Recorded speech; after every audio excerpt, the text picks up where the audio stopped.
Hello and welcome to Walker Tea Review. I'm Jason Walker, and we have another tea to try, another taste adventure to go on. So let's go ahead and get right into this and talk a little bit about this tea. And I haven't been looking at many white teas lately, so this is going to be kind of a chance to go back and revisit some of the aspects of white teas. There's lots of comments or concepts, beliefs that white teas are generally more concentrated in nutrient components as compared to a leaf that is a little bit more mature. Now, what you see if you're watching, what I've done is I didn't want to get out my spoon and scoop it out. I took this because it was a fairly delicate leaf, and my hands were clean. I didn't have any kind of scents or fragrances on my hands. Just put out enough into my cup here, or my gallon rather, that it will cover, say, the bottom inch to inch and a half diameter inside the bottom of my cup here. My water's been brought to a boil. It's been cooling for about a minute, so I've got a good temperature for a white tea like this. You want to have it. White teas can generally be more delicate, so you want to not put too much water on there, or too much heat, I should say, on there. So that should be good. Let me get this kettle out of the way. And I've got just enough water here that a little bit's going to rise above my lid. Now, the other thing that I'm kind of playing around with this because it was more difficult to get these leaves to swirl underneath the surface. So I've got some leaves that still have some dry portions and that are still floating on top. So I want to make sure that the leaves, my needles here, get kind of coated and get wet so that they will release better. Now, let me set this off to the side and talk for a minute about this tea and kind of introduce it. This is from the Mark T. Wendell Tea Company. This is their Organic Flowery Silverneedle White Tea. This is a 1.5 ounce container here. You can find 1.5 currently available on the at the time of this review, $13.95. This tea is from, well, like many white teas, Chinese white teas, this one is from Fujian province, and this is labeled organic, but I did not find information on the product page indicating that this was a USDA certified organic. It appears that organic is in the name because of some organic farming processes that are happening, but there's no certification involved. Okay, so I'm going to go ahead and talk a little about this tea and talk about the aspects of the tea. Kind of proceed along the trail here towards looking at the dry leaf, the wet leaf, and the liquor. First off, let's look at talk about the dry here. I'm getting some of those characteristic kind of starchy type of smells off of a white tea.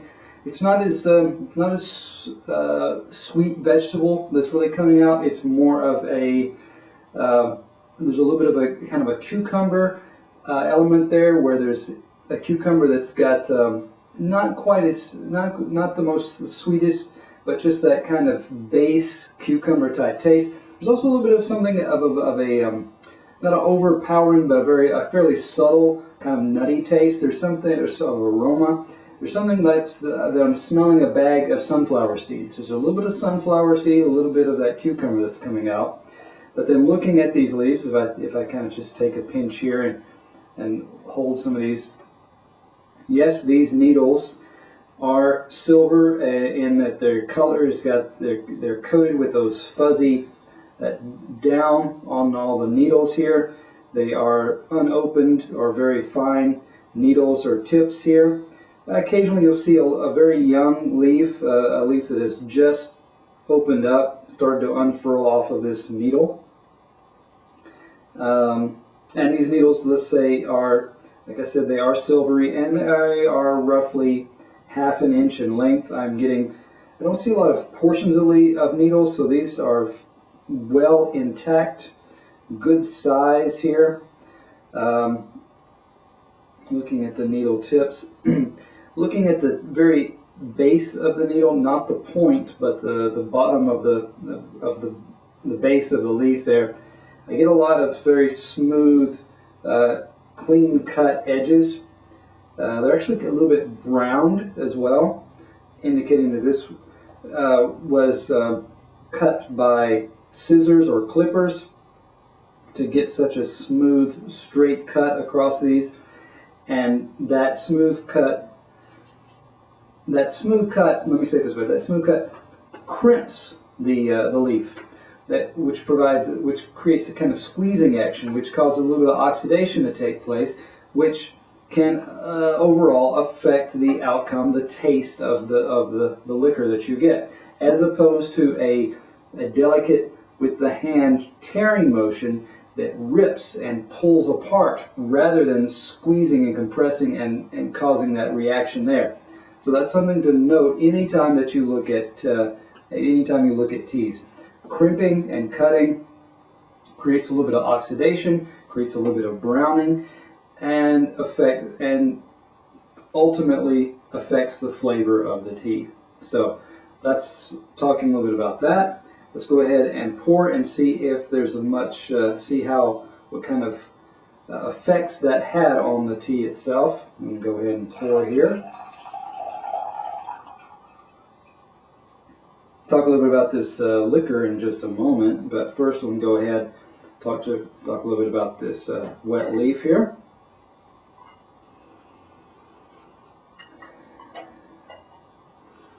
Again, starchy type smells. Part of it's coming off now just a little bit of a, I can still detect some of the sunflower seed there.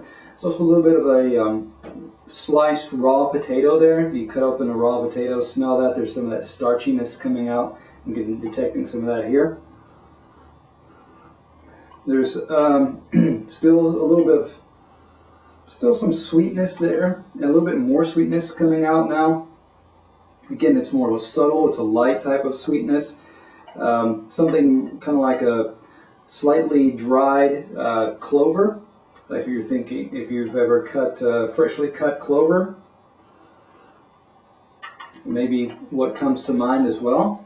Okay, looking at these leaves, we talked a little bit already about the dry leaf and how they were silvery in color, but now when the leaves after they're steeped, the green color is the dominant color, and that's what you have here. You can actually kind of gently tease or unfurl some of these needles and see what is inside, and you see needles inside there, leaves that have the outer areas where leaves are present were just coming off, separating away from the needle. I'm going to move some of these other pieces or components here so that I get a clear look at the needles there, clear display, I should say. Again, fairly large, 1.5 inch or longer in some cases, size of needle there. As I look down and just kind of into my cup here, I see occasional places, brown areas that were either affected by heat and or bruising, blotchy kind of brown here. Suggests a little bit more, actually there's a little bit of a toasted area, heat applied there. But there's also some kind of browning, kind of a rust type of brown, where a little bit of bruising or oxidation took place. Again, there was a hint of that, or indication of that happening, looking at the dry leaf and that cut area there as well. Now, I'm going to go ahead and move on to talk about the liquor. Fairly pale looking color. Okay. You see a lot of the needle type component, the filaments of the needles there floating around floating around in the liquor as well.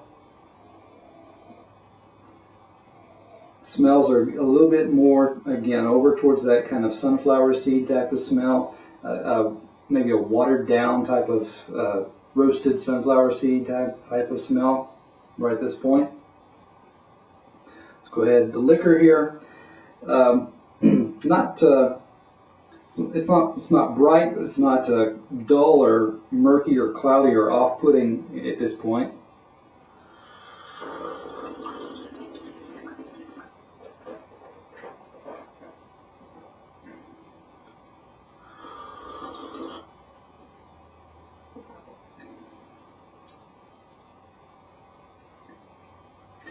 Texture-wise, this is got some nicer textures than some other white teas, some other silver needles that I've come across.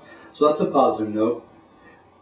Aromas and taste, again, a little bit of that starchy, but it's not overly astringent. It doesn't. The texture makes it feel thicker without making it feel overly becoming overly drying or astringent in your mouth. Of course, being the general white tea category doesn't create usually a lot of bitterness.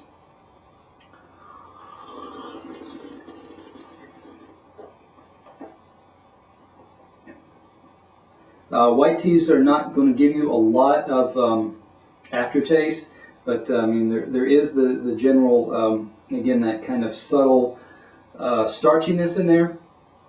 A little bit of I would say, starting with the cucumber, moving a little bit over towards the the potato, raw potato, but that's underneath what is a little bit of the sweetness of a clover. And combined with the sweetness of the clover, combine that with a little bit of that sunflower seed, roasted sunflower seed element there. So when I look at this, all those aroma, flavor components balance well together, so that in the aftertaste, yeah, you do get a little bit of kind of a resonating sweetness there. Not overly starchy in the background, in the aftertaste. Actually kind of a slight like cooling feeling. And off-camera tastings, I can note also that this one, I got several steeps out of it. It wasn't just a one-off type of firework, boom, and that's it. I got multiple steepings, at least 3, if not 4, that had fairly consistent quality or consistent results across those 3 to 4 steepings. So it's something that does fairly well. When I look at this tea, because it holds up fairly well, pros and cons, the cons, it's got some of that kind of oxidation, it's got some of that straight, clean cut that probably had a little bit of crimping and squeezing and oxidation that took place with that.